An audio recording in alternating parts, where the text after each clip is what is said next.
ರಾಜ್ಯ ಸಂಘಟನಾ ಕಾರ್ಯದರ್ಶಿಗಳಾಗಿರ್ತಕ್ಕಂಥ M Asharani madam, Lakshmi madam, ಪ್ರಧಾನ ಕಾರ್ಯದರ್ಶಿಗಳಾಗಿರ್ತಕ್ಕಂಥ ವಾಣಿ ಮೇಡಮ್, ಗೌರವ ಮೇಡಮ್ ಹಾಗೂ ಮತ್ತು ಇನ್ನಿತರ ಪದಾಧಿಕಾರಿ ಈ ಕಾರ್ಯಕ್ರಮ ಮತ್ತು ಪತ್ರಿಕಾಗೋಷ್ಠಿಗೆ ಪತ್ರಿಕಾ ಮಾಧ್ಯಮದವರೇ ಮತ್ತು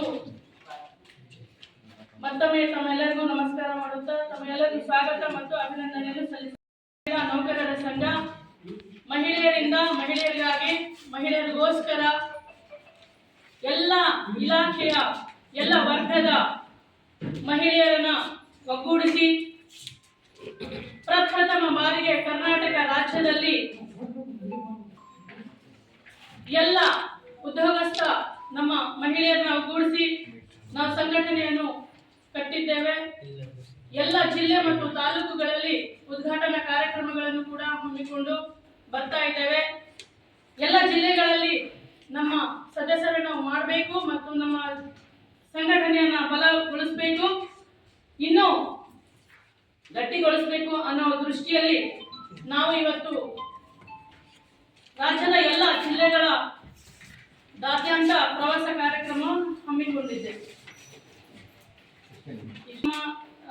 ಸರ್ಕಾರಿ ಮಹಿಳಾ ನೌಕರರ ಸಂಘದ ಅಂದ್ರೆ ಕರ್ನಾಟಕ ಸರ್ಕಾರಿ ಮಹಿಳಾ ನೌಕರರ ಸಬಲೀಕರಣ, ನಾಯಕತ್ವ ಬೆಳವಣಿಗೆ ಮಾಡಬೇಕು, ಕಾರ್ಯಕ್ಷೇತ್ರದಲ್ಲಿ ಇರ್ತಕ್ಕಂತಹ ಸಮಸ್ಯೆಗಳು ನಿವಾರಣೆ ಮಾಡಬೇಕು ಮತ್ತು ಅದರ ಹೊಸ ದೃಷ್ಟಿಕೋನವನ್ನ ಕೊಡಬೇಕು ಅಂತಕ್ಕಂಥ ಒಂದು ಉದ್ದೇಶ.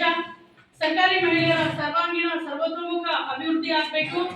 ಹಾಗೂ ಈಗಾಗಲೇ ನಾವು ತಮ್ಮೆಲ್ಲರಿಗೆ ಗೊತ್ತಿರುವ ಹಾಗೆ ರಾಷ್ಟ್ರೀಯ ಕಾರ್ಯಕ್ರಮಗಳಾಗ್ಲಿ, ಮಹಿಳಾ ದಿನಾಚರಣೆಗಳಾಗ್ಲಿ, ಉದ್ಘಾಟನಾ ಕಾರ್ಯಕ್ರಮಗಳಾಗ್ಲಿ, ಅದರ ಹಿನ್ನೆಲೆಯಲ್ಲಿ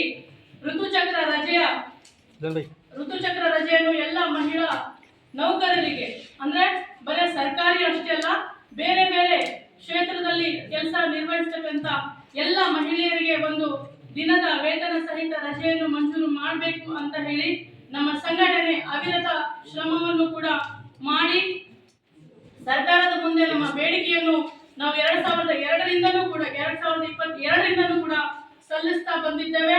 ಅದರಂತೆ ಮಾನ್ಯ ಮುಖ್ಯಮಂತ್ರಿಗಳು ಮತ್ತು ಉಪಮುಖ್ಯಮಂತ್ರಿಗಳು ಮತ್ತು ಎಲ್ಲ ಸಚಿವ ಸಂಪುಟದ ಸಚಿವರುಗಳು ನಮ್ಮ ಬೇಡಿಕೆಗೆ ಸ್ಪಂದಿಸಿ ಋತುಚಕ್ರ ರಜೆಯನ್ನು ಮಂಜೂರು ಮಾಡಿರುವ ಪ್ರಯುಕ್ತ ನಾವು ಡಿಸೆಂಬರ್ 4ನೇ ತಾರೀಕು ಬ್ಯಾಂಕ್ವೆಟ್ ಹಾಲ್ ವಿಧಾನಸೌಧದಲ್ಲಿ ಗೌರವವನ್ನು ಸಲ್ಲಿಸಬೇಕು, ಅಭಿನಂದನೆ ಕಾರ್ಯಕ್ರಮವನ್ನು ಸಲ್ಲಿಸಬೇಕು ಅಂತ ಹೇಳಿ ಅಭಿನಂದನೆ ಕಾರ್ಯಕ್ರಮ ಅದ್ಧೂರಿಯಾಗಿ ನಾವು ಮಾಡಿದ್ದೇವೆ. ಆ ಕಾರ್ಯಕ್ರಮದಲ್ಲಿ ಮಾನ್ಯ ಮುಖ್ಯಮಂತ್ರಿಗಳು ಸೆಪ್ಟೆಂಬರ್ 13 ಮೇರಿ ದೇವಾಸಿಯವರ ಇವಾಗೇನು ನೌಕರರ ಸಂಘಟನೆ ಇದೆ ಆ ಸಂಘಟನೆಯನ್ನ ಮೇರಿ ದೇವಾಸಿಯವರು ಕಟ್ಟಿರ್ತಕ್ಕಂಥ ಸವಿ ನೆನಪಿಗಾಗಿ ಇವತ್ತಿಗೆ ಆ ಸಂಘಟನೆಗೆ 100 ವರ್ಷ ತುಂಬಿ ಹೋಗಿದೆ. ಹಾಗಾಗಿ ಅವರ ಸವಿ ನೆನಪಿಗಾಗಿ ನಾವು ಸೆಪ್ಟೆಂಬರ್ 13ನೇ ತಾರೀಕು ಮಹಿಳಾ ನೌಕರರ ದಿನಾಚರಣೆಯನ್ನು ಘೋಷಣೆ ಮಾಡಬೇಕು ಅಂತ ಹೇಳಿ ಕೇಳ್ಕೊಂಡಾಗ ಮಾನ್ಯ ಮುಖ್ಯಮಂತ್ರಿಗಳು ಅದೇ ಸಮ್ಮೇಳನದಲ್ಲಿ ಸೆಪ್ಟೆಂಬರ್ 13 ಮಹಿಳಾ ನೌಕರರ ದಿನಾಚರಣೆ ಎಂದು ಘೋಷಣೆ ಮಾಡಿರುತ್ತಾರೆ. ಆದೇಶ ಆಗಬೇಕು.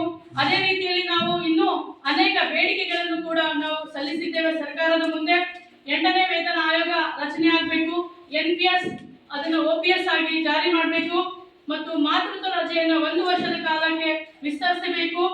ಹಾಗೂ ಮಹಿಳಾ ನೌಕರರಿಗೆ ಹಬ್ಬದ ಮುಂಗಡವಾಗಿ 50,000ಗಳನ್ನು ಹೆಚ್ಚಿಸಬೇಕು ಮತ್ತು ವಿದೇಶ ಪ್ರವಾಸಕ್ಕಾಗಿ ಅರ್ಜಿಗಳನ್ನು ಸಲ್ಲಿಸಿದ್ದಲ್ಲಿ ಒಂದು ವೇಳೆ ಆ ಅರ್ಜಿ ಸಕಾಲದಲ್ಲಿ ನಮಗೆ ಇದು ಪ್ರವಾಸಕ್ಕೆ ಅನುಮತಿಯನ್ನು ಸಿಗದೆ ಹೋದಾಗ ಅದು ಸ್ವಯಂ ಚಾಲಿತವಾಗಿ ಆಗಬೇಕು. ಅನೇಕ ತೊಂದರೆಗಳು ಕೂಡ ನಮ್ಮ ನೌಕರರಿಗೆ ಇದೆ. ಯಾಕೆಂತಂದ್ರೆ ಫಾರಿನ್ ಮತ್ತೆ ವಿದೇಶದಲ್ಲಿ ತಮ್ಮ ಮಕ್ಕಳುಗಳೆಲ್ಲ ಓದ್ತಾ ಇರ್ತಾರೆ.